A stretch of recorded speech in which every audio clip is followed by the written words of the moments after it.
কুষ্টিয়ায় প্রকাশ্যে যুবকদের সিগারেট না খেতে বলায় শামীম হোসেন নামে এক কলেজ শিক্ষক ও তার ভাইকে ছুরিকাঘাত করা হয়েছে। এ ঘটনায় শিক্ষকের বাড়িঘরে ভাঙচুর চালানো হয়েছে। শুক্রবার রাত ৯টায় কুষ্টিয়ার হাটস হরিপুর ইউনিয়নের ফারাজিপাড়ায় এই ঘটনা ঘটে। ছুরিকাঘাতের শিকার শামীম হোসেন কুষ্টিয়ার মিরপুর উপজেলার হালসা কলেজের অর্থনীতি বিভাগের শিক্ষক। এছাড়াও তার ভাই শাহিন বিশ্বাসকেও ছুরিকাঘাত করা হয়েছে। আহত দুজনকে রাতেই কুষ্টিয়া জেনারেল হাসপাতালে ভর্তি করা হয়েছে।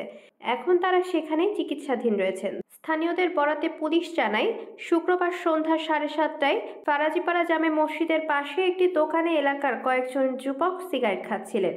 এমন সময় ওই কলেজ শিক্ষক শামীম হোসেন তাদের সিগারেট খেতে নিষেধ করলে কথা কাটাকাটি হয়।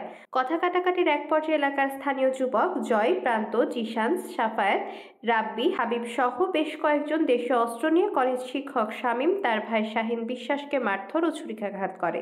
পরে ওই কলেজ শিক্ষকের বাড়িঘর ভাঙচুর চালিয়ে পালিয়ে যায় তারা।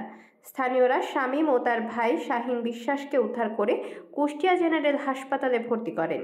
এ ঘটনায় রাতে ওই কলেজ শিক্ষক শামীম হোসেন কুষ্টিয়া মডেল থানায় বাদী হয়ে 7 জনের নাম উল্লেখ করে মামলা দায়ের করেন। এই মামলায় 2 জন আসামিকে পুলিশ রাতেই গ্রেফতার করেছে।